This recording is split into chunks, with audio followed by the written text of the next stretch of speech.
Hello and welcome to Odds Checkers NFL Props Show. What's going on? I am Matt O'Leary alongside Geoff Fienberg. Geoff, how's it going, my man? Doing good. Week one in the books. We move along. No complaints. It's still the best time of the year. There's still optimism for most, so all is good. Absolutely. Strong week for you, 3-1. I went 2-2, and you got me on one of those Sam Darnold props, as you were talking about. Yeah, listen, I actually feel like I got quite lucky to get either one of them because I lost the 1.5 over touchdown passes because he had one rushing, one passing, and that was unfortunate. The Jets defense, I guess, played better in some respects. And the passing prop, I'm lucky to get that bomb from Robbie Anderson because I feel like he barely hit his yardage prop. I think, on Darnold, I think he's going to be okay, but I guess that was some concern. I had to get lucky to win one of them, so I'm not here to brag about hitting a Darnold prop, I promise, Matt. Okay, we got a long season ahead of us anyway, so don't want to get too ahead of ourselves here. Starting things off with this week, we'll kick it off with the passing props, just like last time. Is there one that sticks out to you, Geoff? I had a really hard time finding a passing prop that I like this week from total touchdowns. At least I couldn't find any. Everything's just 1.5, and I'm looking for guys for some special numbers like 2.5 or more, and I couldn't find what I was looking for. Yards, I couldn't find it, but I'm going to Jameis Winston over 31.5 attempts. Last week was perfect for them. They really got to ease it up in the second half for most of it. It was 20 total pass attempts for him last game. I actually expect a highly competitive, very entertaining back and forth game with Carolina this week. I think Carolina is going to win the game, which I think Jameis Winston is going to need to pass a hell of a lot more. Over 31.5 attempts. And yes, I have factored in Taysom Hill snaps.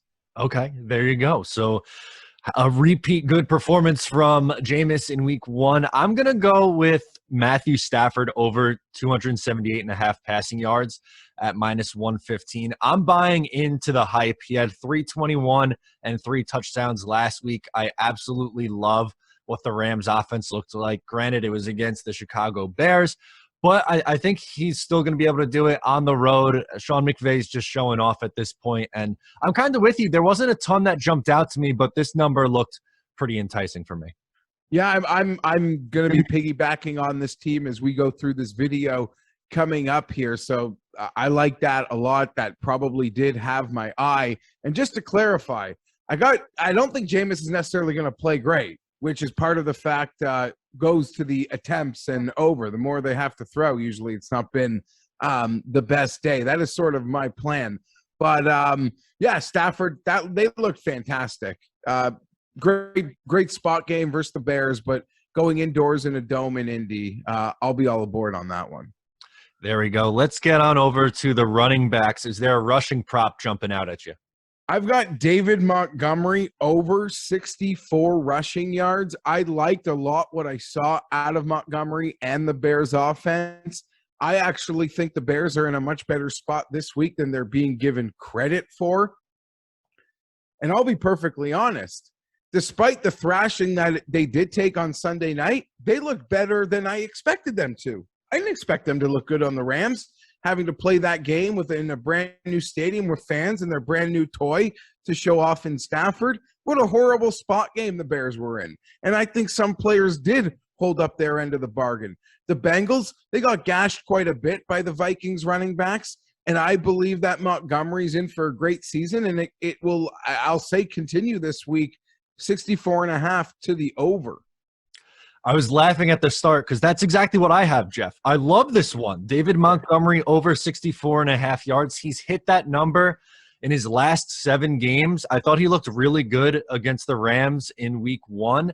And I think they're going to try to continue to run the ball. I think that's how this offense is going to have any kind of success until they turn the keys over to Justin Fields. So I expect Montgomery to get his fair share of touches here.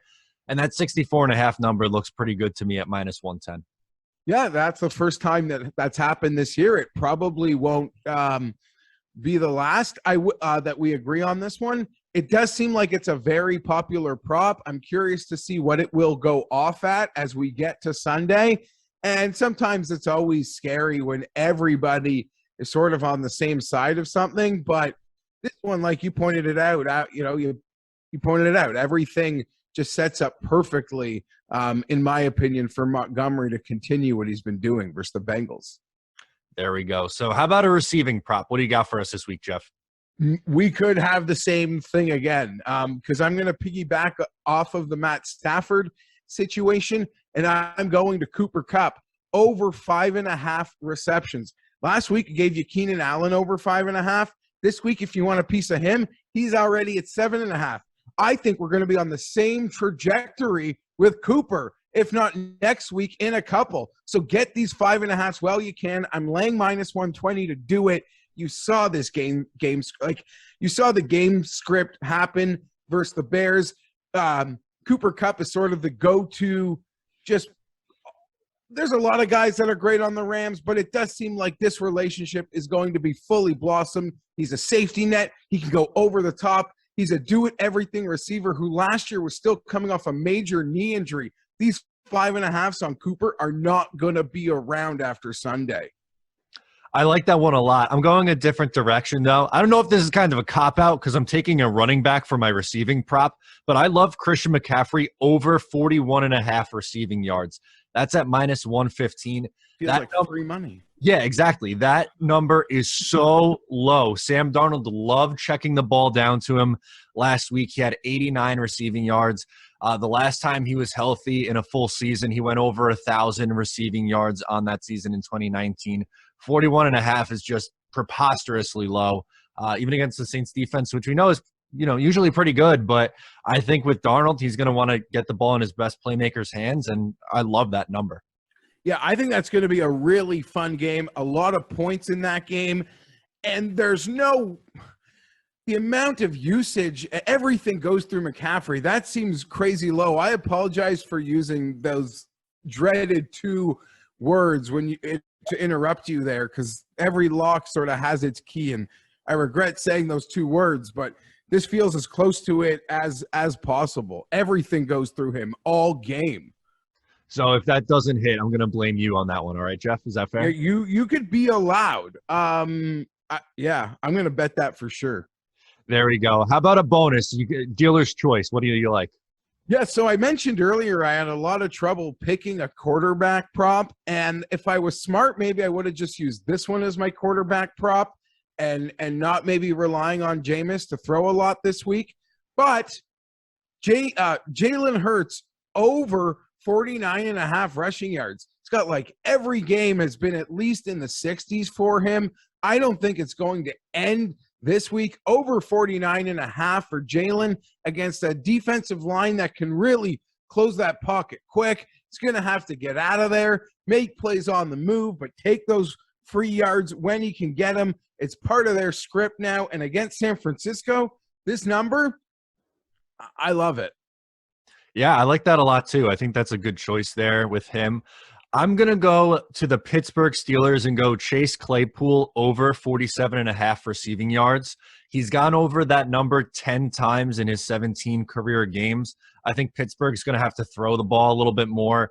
The Raiders offense has been, pretty solid over the last couple of years of putting up points. So I think they're going to have to be in a position where they're throwing. The run game didn't look that great for them in week 1 against Buffalo.